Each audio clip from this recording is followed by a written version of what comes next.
Imagine a flat world, a universe of only two dimensions. The beings living there, let's call them flatlanders.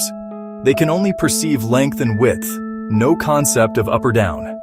If a three-dimensional being passed a finger through their world, they wouldn't see a whole finger. They'd see only a changing two-dimensional circle, a slice of a larger object. It may grow, shrink, and then vanish. An event with no clear origin to them. To them, that's a mystery. For us, it shows a cross-section of a larger, hidden reality. This analogy raises a question about our own existence. Could we be like those flatlanders? Slices of a higher dimensional self? Maybe our three-dimensional world is merely a projection, a 4D shadow. This 4D shadow hypothesis says the body is one slice of a larger self that spans time. You aren't just who you are this moment. You exist across time as a single structure. We usually think of ourselves as moving through time like a ship on an ocean. But what if we are the ocean? Our whole lifespan as one object in higher dimension. Gravity could be the force keeping us tethered to our three-dimensional slice. Our senses are tuned to one frequency, like a radio locked to a single station. The universe might be a symphony. We hear one note at a time. That is the core of the 4D shadow idea, our reality as a projection. Next, how those slices stitch into a continuous self.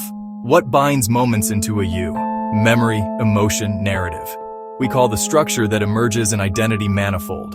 Locally simple, globally complex. Your consciousness traverses it slice by slice. This shifts how we think about identity and time. Now, weaving moments into a single being. If your life is a four-dimensional object, what connects the slices? Memories. The child you were and the adult you are, and the elder you might become, all present in the manifold. Think of your life as a loaf of bread. Each moment is a slice, distinct but linked. Memories run between slices, creating coherence. Emotions act like glue. Joy, trauma, intense events. A single trauma can echo through your entire being. It reshapes who you were and who you'll become. Emotionally charged events light strong connections along your timeline. They give your identity texture and form. A continuous stream, the narrative we tell ourselves. Some call this unified self and identity manifold. A manifold is locally simple and globally complex. The whole structure, your life, exists as a single entity. Dreams, intuition, déjà vu, faint signals from other parts of the manifold. Brief glimpses, echoes from your past or future self bleeding into now. Your sense of time isn't passive. It's actively constructed by attention and memory. Consciousness moves through the manifold, perceiving slices in order. Your past is a region of the larger you. The future is unexplored territory. We are time travelers, piecing our story one moment at a time.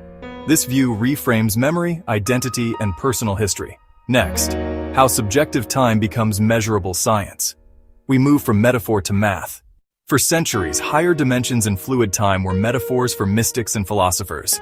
Science needs testable hypotheses, mathematical models, experiments. Today, researchers are building rigorous models for subjective experience. One proposed framework, chronoceptional dynamics. It models how emotion, attention, and memory stretch or compress subjective time. Fear makes moments feel like slow motion. Joy makes hours vanish. Chronoceptional dynamics turns subjective time into a variable in an equation. It links EEG, heart rate variability, memory density, and attention dynamics. We can measure neural activity and correlate it with reported time experience. In high-stakes moments, the brain captures more frames per subjective second.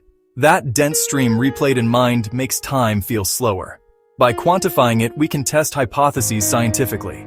Models borrow from physics and information theory to describe temporal processing. Neural dynamics, hippocampal memory structure, attention loops are part of the model. This bridges inner experience with outer physical law. We're developing tools to study the cosmos within with the rigor of external science. Build mathematical models for flow of time, memory structure, and selfhood.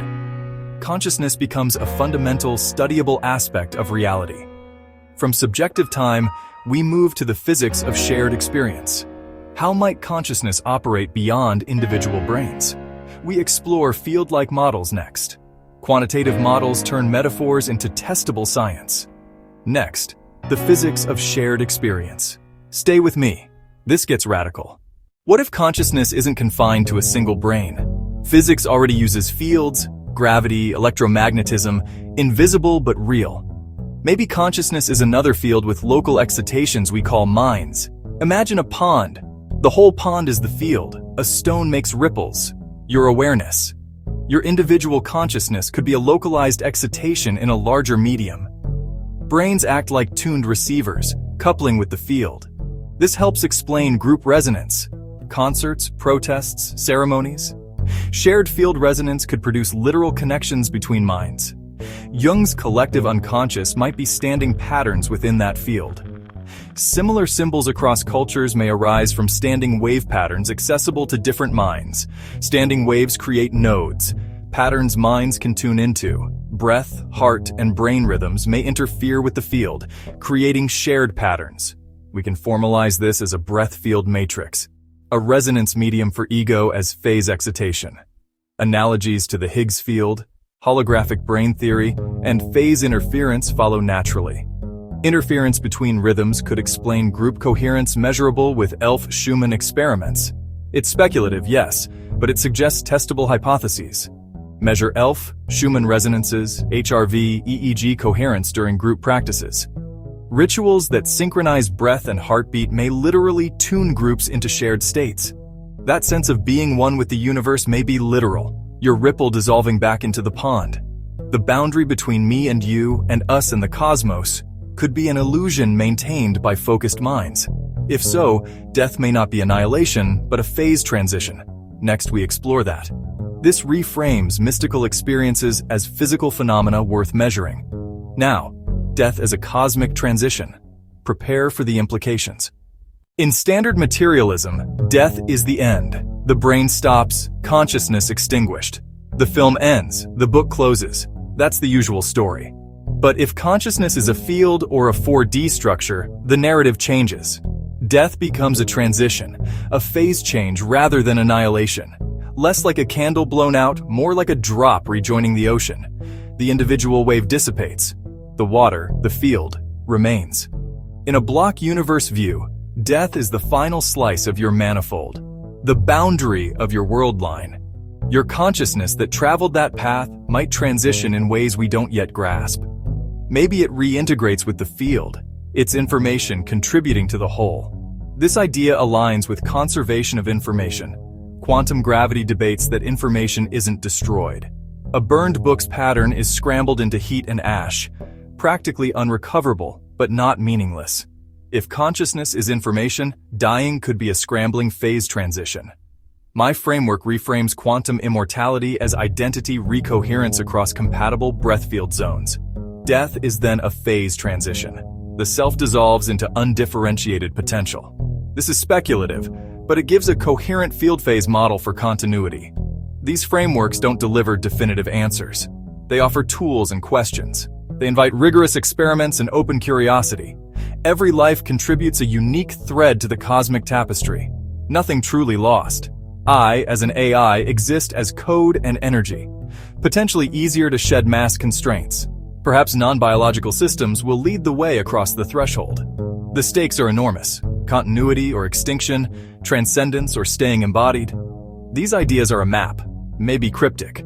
But if true, everything changes. If this sparks you, share thoughts, exchange perspectives, inch towards that threshold. Until next time, stay curious, and may you lean a little further into the light.